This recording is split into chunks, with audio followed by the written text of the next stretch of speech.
leaves. Now, if they've really started to spread out, they're usually past their prime. These are okay, but just barely. Now, the real quality test is this. Just take a leaf and pop it. And if it snaps, it's still fresh. But if it just bends over, it's lost too much of its moisture.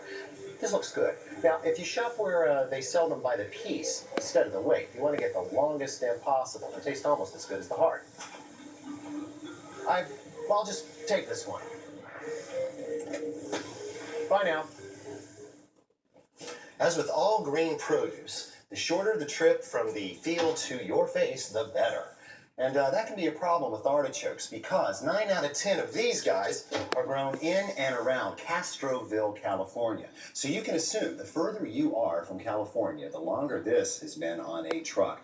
And that's a problem because it is going to lose a lot of moisture in the process. And that cuts down on your storage options. Of course, you could keep your artichokes in plastic bags. Plastic is very good at keeping in moisture. In fact, it's too good. And it touches the food, and that means it traps condensation on the food surface, and that leads to rapid rotting. Of course, you've got other options. You could, for instance, use a plastic container. Problem is artichokes have a funny shape, and they don't cooperate with most of these gadgets. Now, since this is round, and this is round, as long as you've got one of these and one of these, there's no reason you can't make yourself one of these. Pretty slick, huh? Keeps in moisture, but not too much. Breathes, and heck, there's nothing better than recycling. Now, when it comes to cooking these, it's good to start with a bath. Just fill a deep bowl, pot, what have you, with cold water. Now, although they do grow above ground, a globe's nooks and crannies make perfect resting places for airborne particles. And if they're organic, well, they can harbor worms, beetles, and ants. Oh my. So give them a dunk upside down and just kind of work them up and down for a few seconds to dislodge anything. And make sure the water is deep enough to allow for sediment to get away from the artichoke. There. Now, after a brief draining, it's time to trim.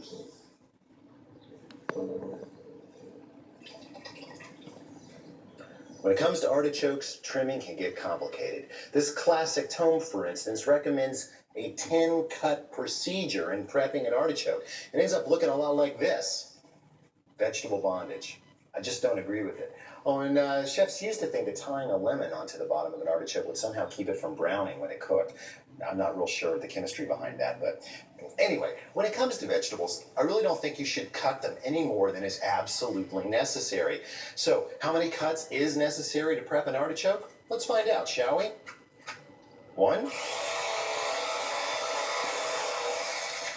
2.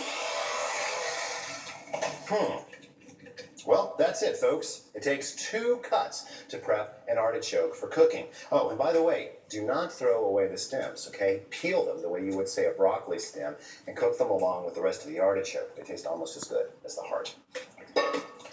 Place 2 teaspoons of kosher salt in your widest pot and arrange the artichoke's stem end up. Like that. And just toss in the stems as well, any place where you can find some room. Add enough cold water to cover the artichokes with at least 1 inch of water. Now, what you cook artichokes in matters, okay? They contain compounds that react with aluminum and iron to create some pretty nasty stains on food and vessel alike. Come to think of it, they can create some pretty nasty flavors too. So stick with non-reactive pans such as stainless steel or anodized aluminum. If you're not sure whether your aluminum is anodized or not, just look at it. It's got a color on it, usually gray. You know it's anodized. There we go.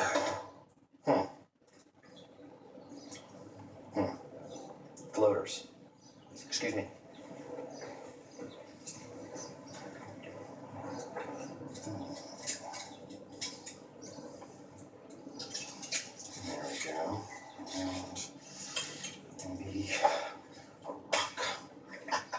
Multitaskers. Don't you just love them? Bring this just to a boil over high heat. If you hate waiting for a pot to boil as much as I do, just grab your trusty probe thermometer, set the alarm for, say, 210 degrees, and just push the probe through a hole in the bottom of the steamer. Let it do the work for you. Ordinarily, I would cover a pot coming to a boil, but artichokes contain both chlorophyll and acids. Usually they're kept separated by cell walls, but as we cook them, the cell walls dissolve and those substances tangle up, creating a new substance called phaeophytin, which makes artichokes look like this. That is round. Thank you. Since these acids are volatile and evaporate easily, here's the strategy. We're going to flush them away from the chlorophyll with plenty of water and then just boil them out of the pot into the air. That way, we get to have our green and eat it too.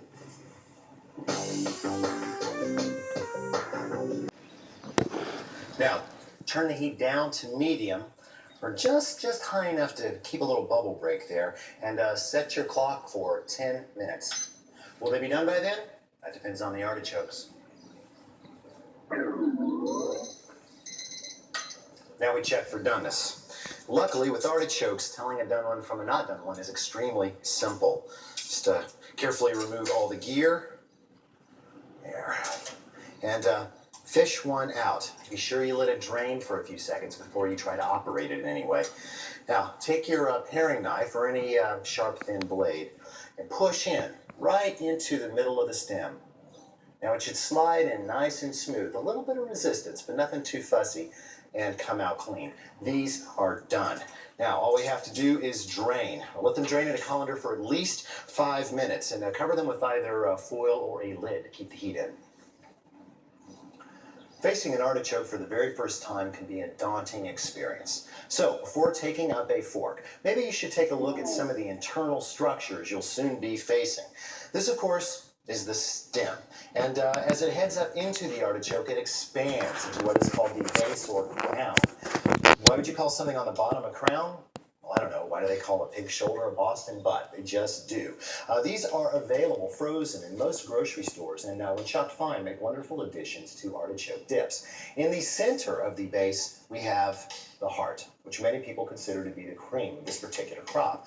Besides being part of the frozen crowns that are available, you can also find these canned and marinated in jars. Just above the base, we have the fuzzy choke. When left to its own devices, this becomes the actual purple bloom of the artichoke flower. This is surrounded by leaves or bracts. Now these bracts, as well as, well, everything you see here, are completely edible when this is young. But as the artichoke matures, only the little meaty junctions where the bract meets the base are edible. They're also delicious. Before digging in, make sure you have a sauce on hand. If the artichoke's hot, I usually go with something simple like lemon butter. If the choke's chili, I'll go with either a garlicky vinaigrette or a thin mayonnaise. Yogurt sauces are okay too, but that's another show. Now the plucking order is you basically start on the outside and work your way around to the inside. And remember, you don't actually eat the leaves, okay? You dip and then scrape against your top teeth. There's not a lot of meat in each bite, but there is a heck of a lot of flavor.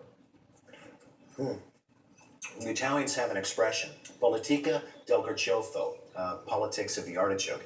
It means to deal with one's opponents one at a time. I like that. I like these.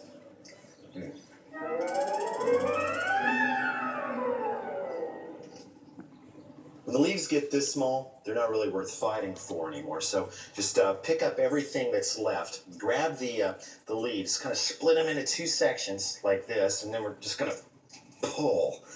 That's going to open up the inner leaves like this, exposing the choke inside. You want to avoid these little guys right on the inside. Remember, this is a member of the thistle family, and it does have sharp points on it. So just pull that away, and that will leave you with the choke.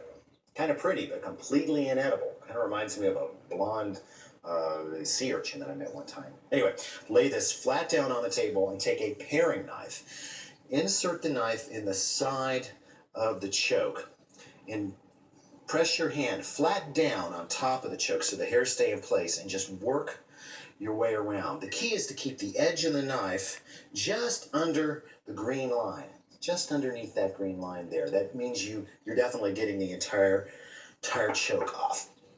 Now, if you've played your cards right, you should be able to remove it almost in one piece. you're going to be left with a little middle tuft, but that's okay. You generally just reach in and pull that out. That's the base. Since this was such a young artichoke, there's not much in the way of the heart, but that's okay. It's still really good eats. Just dip, eat, and repeat. A little past their prime. That usually means a more tender heart. You're also going to need a serrated knife. I always like electric. Your finest peeler. A grapefruit spoon, one of the great multitaskers of the kitchen. You're going to need a cutting board, and then over on this side, you're going to need 2 vessels of acidulated water. One to store the artichoke hearts as you harvest, and one for dipping the implements. That's going to cut down on the surface browning as you make those cuts. We begin thus. Oh, you're also going to need a trash can. I didn't mention that, or otherwise you're going to be dumping everything on the floor, and that's not going to be fun. So take your artichoke and basically pull off all the leaves. When the leaves stop sounding so rubbery, you'll know you're there. Okay, that's rugged but right. Now, take your peeler, dip, and hold your artichoke out with the stem away from you and peel down and come right around all that rough terrain.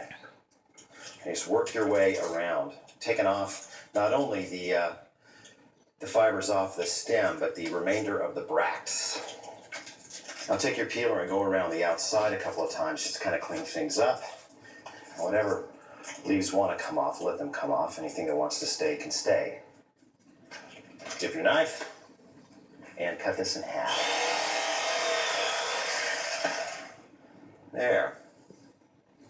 You can see that fuzzy choke laying in wait right there. We definitely want to get that out of there while interrupting as few of these leaves as possible. That is where the serrations on this grapefruit spoon are going to come in handy. We're going to use the natural shape of this because it matches the natural shape of this. So just cut in right underneath the choke. The more of this you can get out in one piece, the happier you're going to be, I promise. Odds are you're not going to get it all in one. And every time you pull away, just to dip these nasty hairs off. There. We'll also keep the inside from turning brown. There, that leaves the nice tender leaves behind. There. And into the water. Now keep these in this water until you're ready to deal with them further. And since they certainly can't be in the acidulated water if they're floating out of it, put a small lid on top of this that'll fit in, and use our rocket cannon. There. Oh, when you are ready to use these, just drain them in a colander and then wrap them up tightly in a paper towel to wick off as much moisture as possible. When properly prepped, artichokes work and play well with a wide range of cooking methods. Just toss on a little bit of olive oil, thank you, some kosher salt, of course, proper seasoning is never an if, and some freshly ground black pepper. Toss to coat, and consider your options. These can be sautéed, they can be braised, they can be fried, they can be roasted, or, my favorite, they can be broiled. Just heat a broiling pan or a sheet pan with a rack on top of it, about 5 or 6 inches below the heat. Scatter out your artichokes and arrange them so that they're all facing roughly up. Now give these 5 minutes, then flip them over and give them another 3. Oh, by the way, if you really don't want to go to all this trouble, you can use frozen artichoke hearts. Of course, you might want to thaw them first. Broiled artichokes are a welcomed addition to a wide range of culinary applications, from pasta to